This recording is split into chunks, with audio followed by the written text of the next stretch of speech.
나이 들수록 관계를 정리해야 하는 이유. 여러분 혹시 이런 생각 해보신 적 있으신가요? 젊을 때는 사람이 많을수록 좋다고 생각했는데 나이가 들고 나니 오히려 사람 때문에 더 지치는 것 같다고요. 모임에 나가면 왠지 억지로 웃고 있는 내 모습이 보이고 연락이 오면 반갑기보다 피곤함이 먼저 밀려오는 관계들이 생깁니다.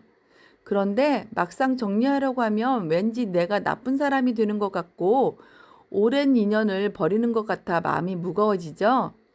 여러분, 그 마음 충분히 이해합니다. 하지만 저는 여러분께 조심스럽게 말씀드리고 싶어요. 나이 들수록 관계를 정리하는 것은 차가운 사람이 되는 것이 아닙니다. 오히려 남은 시간을 진짜 소중한 사람들과 더 깊게 살기 위한 가장 지혜로운 선택입니다. 오늘은 관계를 정리해야 하는 세 가지 신호와 그 방법을 함께 이야기해 보겠습니다. 이 영상을 끝까지 보시고 나면 오랫동안 마음 한켠에 묵혀두었던 짐을 내려놓으실 수 있을 겁니다. 구독과 좋아요 눌러주시면 매일 더 지혜로운 이야기로 보답드리겠습니다. 자, 시작합니다. 첫 번째, 만나고 나서 후회가 남는 관계. 68세 조은숙님은 30년을 알고 지낸 친구 모임이 있습니다. 한 달에 한 번 만나는 모임인데 날짜가 다가올수록 이상하게 마음이 무거워집니다. 만나기 전날 밤에는 잠도 잘 안 오고 갔다 오고 나면 이틀씩 기운이 없어요. 모임 자리에서 오가는 이야기들은 늘 비슷합니다.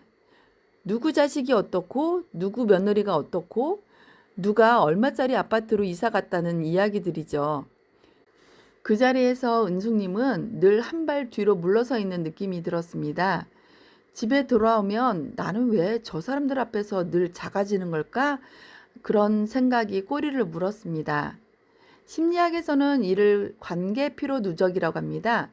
관계 자체가 나쁜 것이 아니더라도 그 관계 안에서 내가 진정한 나로 있지 못하고 계속 긴장하거나 맞춰야 한다면 그것은 이미 에너지를 소비하는 관계입니다.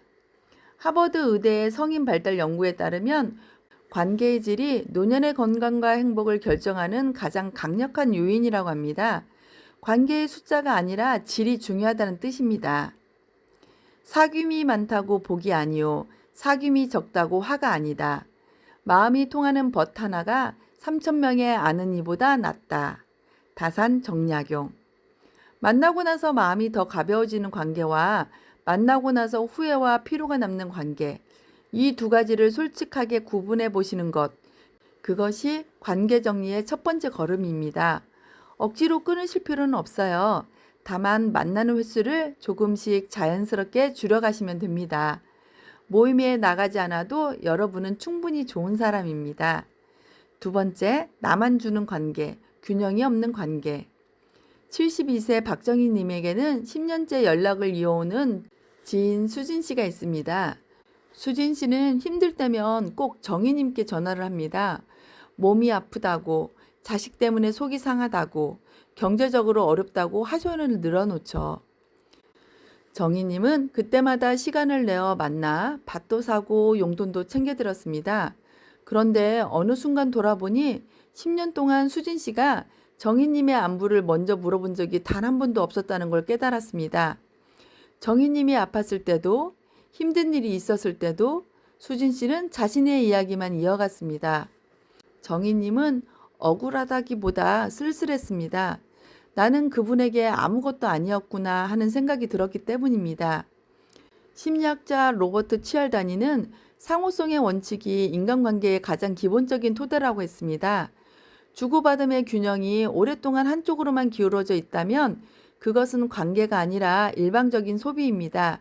이런 관계가 지속되면 베푸는 사람은 서서히 자존감이 낮아지고 자신이 이용당하고 있다는 느낌을 지울 수 없게 됩니다. 베품은 아름답되 무한적 베풀기를 강요당하는 것은 아름다움이 아니라 착취다.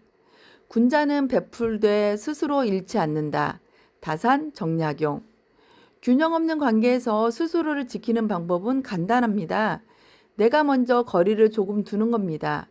전화가 오면 짧게 받고 만남은 줄이고 도움의 크기도 조금씩 줄여가세요. 미안해하지 않아도 됩니다. 여러분이 먼저 자신을 돌볼 때 비로소 진짜 좋은 관계에 쓸 에너지가 생깁니다.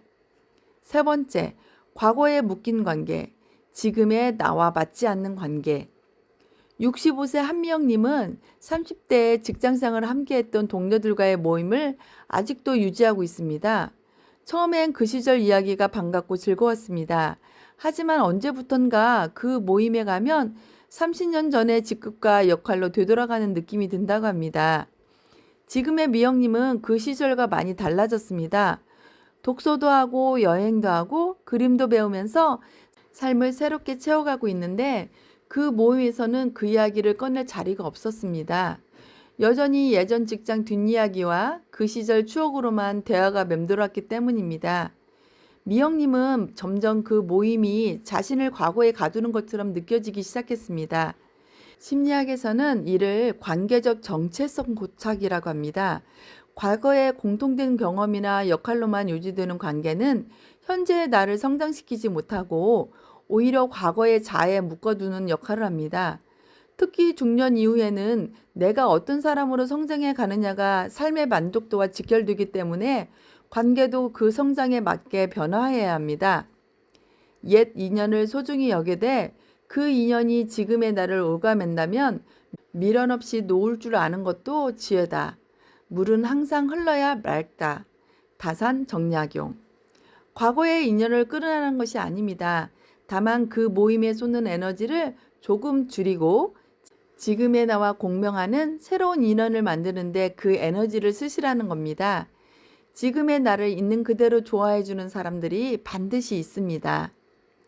마치며 관계를 정리하는 것은 사랑을 줄이는 것이 아닙니다. 오늘 세 가지를 말씀드렸습니다.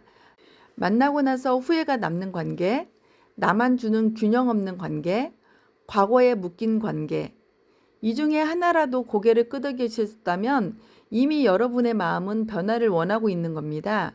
관계를 정리한다는 것은 사람을 버리는 것이 아닙니다. 내 남은 시간을 어디에 쓸 것인지 선택하는 것입니다.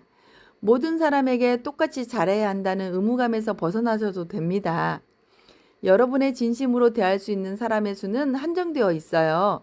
그 한정된 진심을 정말 소중한 사람들에게 깊고 따뜻하게 쏟으시길 바랍니다. 나이 든다는 것은 잃어가는 것이 아니라 진짜를 남기는 과정입니다. 여러분의 관계가 앞으로 더 가볍고 더 따뜻해지기를 진심으로 응원합니다. 오늘도 함께 해주셔서 감사합니다.